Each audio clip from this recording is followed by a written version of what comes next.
Ladies and gentlemen, welcome to this edition of Raw Rewind.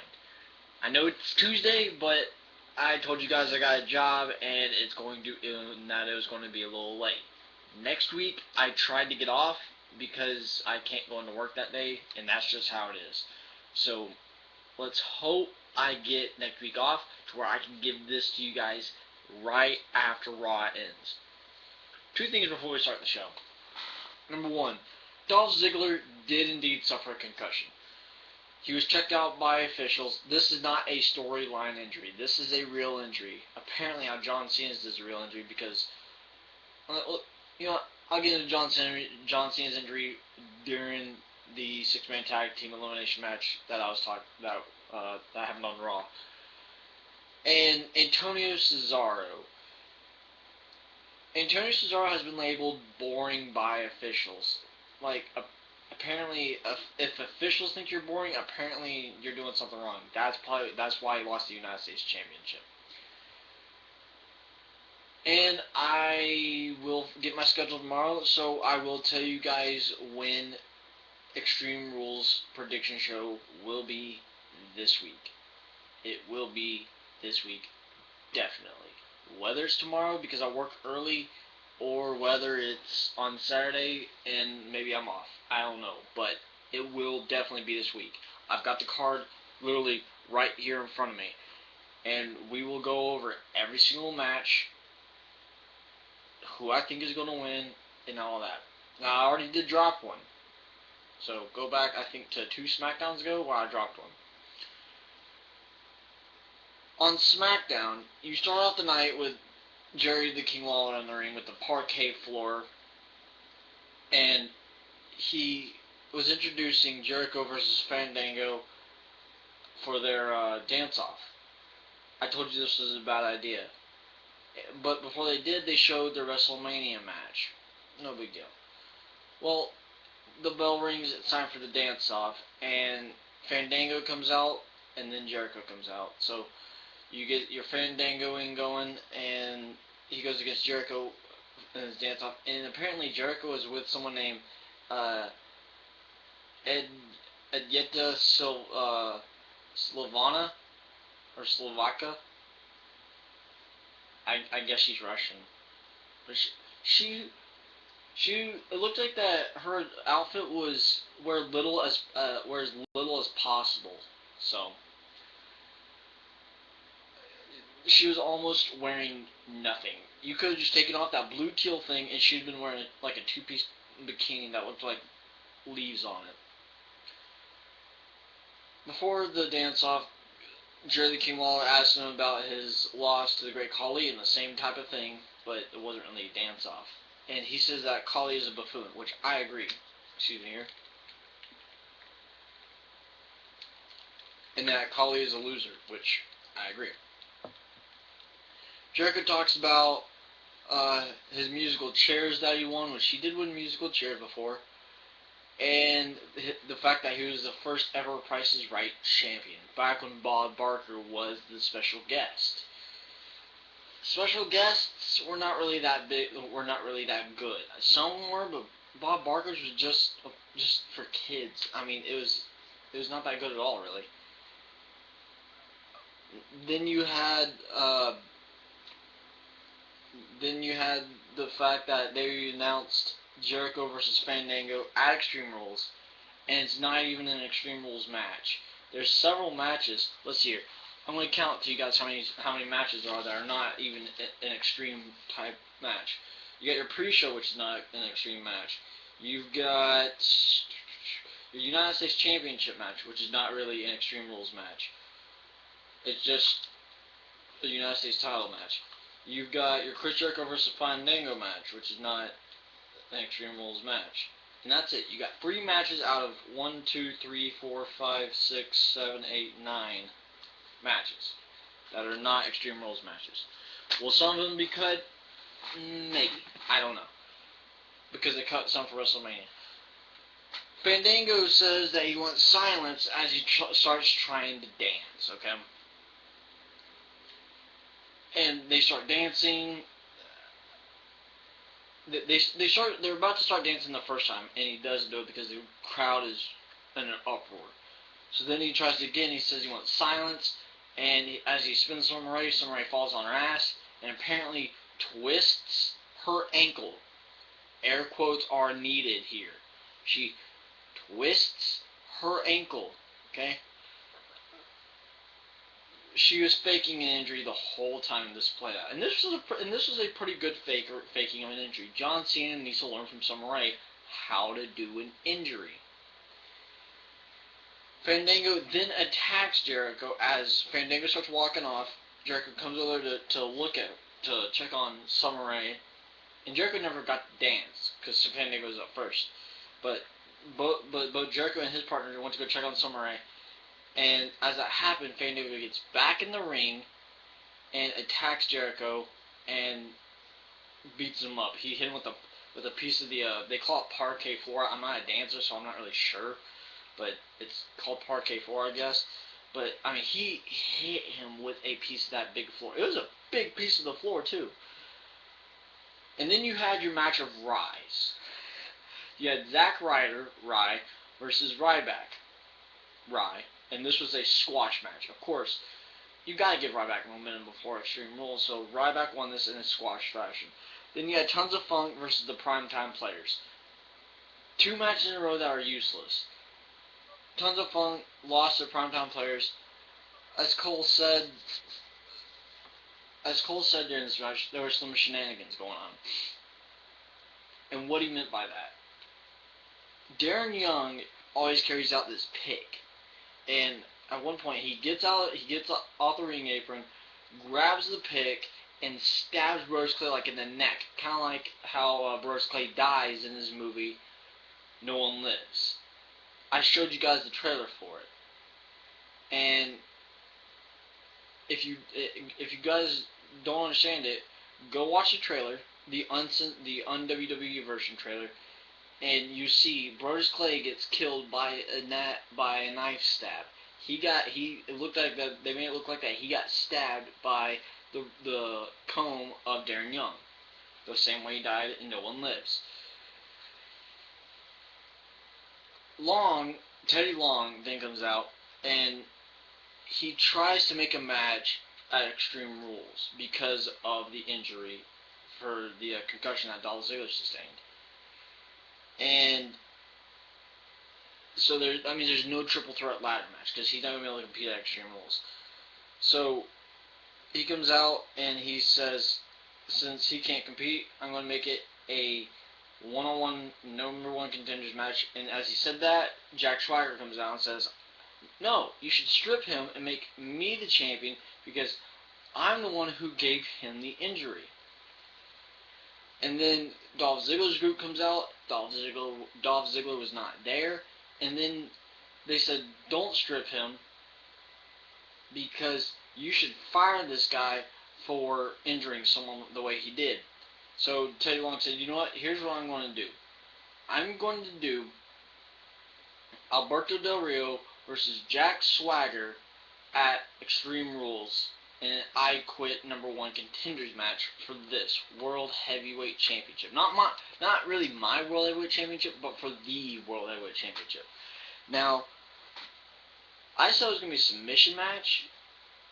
That I could see more. This, not really. I'm not really seeing a I Quit match being too good with these two. I mean, I'm just not. A submission match, I could see that completely. I mean, but then Teddy Long makes a match for later on the night. Whoever won the Raw active votes between Del Rio and Swagger would face Big E Langston. And that was going to be later on. And then you had your United States Champion, Kofi Kingston versus Damien Sandow. And Kofi Kingston won this to get ready for his match at Extreme Rules. Kofi versus Ambrose is then announced for the United States Championship. So Dean Ambrose, one member of the Shield, is going to try to win a singles title, which, heck, that's what John Cena did. That was John Cena's first title, was the United States Championship. Like I said, This guy is more than likely going to be the new face of the company. John Cena started out with the United States title. Why not have it with Dean Ambrose, the guy who I think is going to be your new face of the company? Henry is then interviewed in the ring, and he's asked about his strength, and they show the video package of him destroying Sheamus with the strap, with the guy's belt. And during this, Josh Matthews asks one of the dumbest questions you can ask to someone who's got the moniker of World's Strongest Man. He says, and I quote, in these words, how will that power propel you to victory this Sunday? And he's talking about the power that he did on SmackDown when he pulled two 55-ton buses. And Mark Henry then takes Josh Matthews' arm, puts a strap on it, takes his arm, puts a strap on it, and he knocks Josh Matthews on his ass and pulls him around the ring to all four corners and does it just the way it's supposed to be done. A really good strap match. If you guys want to go see a really good strap match, go watch the one that they showed for Raw, which is the one that they showed back from Great American Bash in 2004, Eddie Guerrero versus JBL. That was a good one. How it ended was good too. Okay, he pulled Josh Matthews all over the ring. And if Mark Henry does not win this match, you're underselling Mark Henry. You just might as well take off the World's Strongest Man moniker for him in WWE in general. But they have Sheamus on the poster, and he's going to make an impact somehow. And this is how I think he's going to make an impact. Sheamus then is called out. Sheamus goes under the ring, pulls out his own strap, and they start whipping each other with these straps. After that, they come back from a commercial. They show 12 rounds, 2 reloaded. I already showed you guys this, so I'm ahead of the game. I already showed you guys the full trailer. Then to get from that, they go to Antonio Cesaro versus Randy Orton. Cesaro lost again. Randy Orton beat Cesaro. And then they had Slater versus The Miz. The Miz made his grand return. He wore the same exact tights that he wore the day after WrestleMania and the day of WrestleMania. It's kind of gross, don't you think? Which I call his New York Jets look. He was off on his honeymoon with Maurice, and he was off making his movie Christmas, the Christmas Bounty. He won this match against Heath Slater with a figure 4 leg lock. Okay, and then you had your 6-man tag team elimination match, which that's one thing that they're advertising all night, along with Triple H confronting Brock Lesnar. And this match is actually kind of interesting.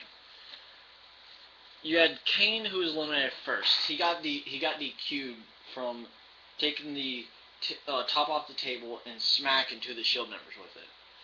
And then Daniel Bryan was eliminated by pinfall. Then Rollins was eliminated, Reigns, and then you were down to Dean Ambrose and John Cena. Now, John Cena won this for his team.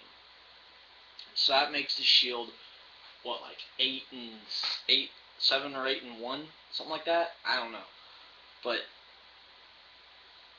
Shield still should have won this, hands down. But you're not going to have your WWE champion lose this close to Extreme Rules. How they were disqualified because the two Shield members, Rollins and Reigns, were eliminated. They came in during the STF and broke John Cena up, so so the referee just kind of threw the match out. They're saying to win.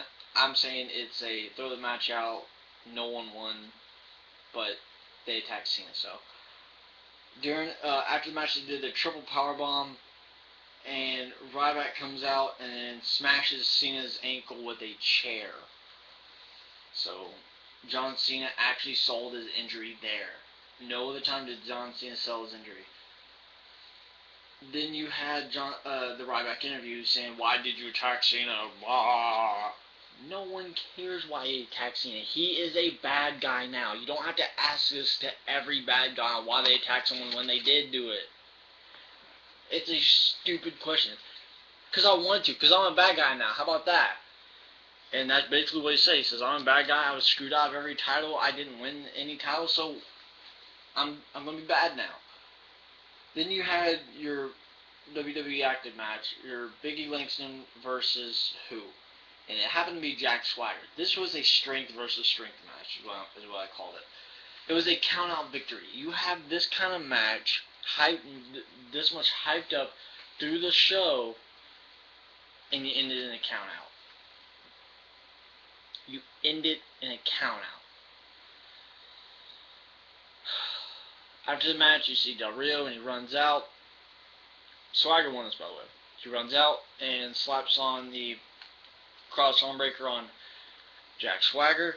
Big E Langston then comes out and beats him down a little bit. And then you had Jack Swagger come in and get some more of Big E Langston and clothesline him out. And where the sudden change happened was Rodriguez got in the ring, hit Swagger in the back of the head with a bucket, and then you had Del Rio basically staying strong. I mean, and then you had your main event. I've told you guys that Divas main events are bad. This was a bad one. This match had nothing built up for it. There was nothing built up for it. You didn't advertise it last week. You just threw it. You just pulled it out of your ass and did this match. It was a useless, not needed match. Okay, not at all. It was not needed. You had Natalya versus AJ. I know you're trying to hype up AJ for her Divas title match at Payback, because apparently she's not getting one Extreme Rules. I said it would have been bad if she got one Extreme Rules. But the Bellas and Caitlyn were on the commentary, and Hornswoggle and the Great Khali, who is the most oddest pairing in the world. Someone who's 7'2" and someone who's like 2'1" are a group, and they're friends. Sorry, they're friends. They went on commentary. They were just over there at ringside, on the side that the Bellas were on, of all people. And during the match, she gets a package from her secret admirer, and this match was crap. So AJ won this by submission, and it was an interesting submission. It was like an octopus stretch or something like that. But after the match, they go to the back, and Jericho's in an interview, and Jericho says, "You know what? No more Mr. Nice Guy. No more holding up time cards. No more dancing. No more this crap. I am going to dance all over Fandango." Now, here's a question for you. Do you guys think that this is a Jericho heel turn? Me? Jericho's a good heel. Jericho can sell a heel very well. Sheamus can't. Sheamus cannot sell a babyface. So they're both faces, so never mind. I don't know why I got Sheamus involved in that. After that, they had the last segment, which was Triple H versus and Brock Lesnar's face to face. Triple H enters the ring, and then as he's on the turnbuckle, he looks up, and there's the cage. The cage comes down, which is something that's interesting is they didn't mention the cage at all. You see it hanging up, but they didn't mention it at all during Raw. They didn't be like, "Well, was there a cage up above the ring?" like they usually do. Okay. He then calls out Brock Lesnar and says, "You guys might have destroyed I said last week that was office number 1, but this is my home, and this is office number 2, and in this home we fight back." And he calls out Brock Lesnar. And then he talks about his past matches and the word hate. And then Paul Heyman comes out and says, "Hate's a bad word. You're not supposed to say hate, because that's a no-no kind of word." Which no-no is actually a word. In Italy, in Italian, it means grandpa. So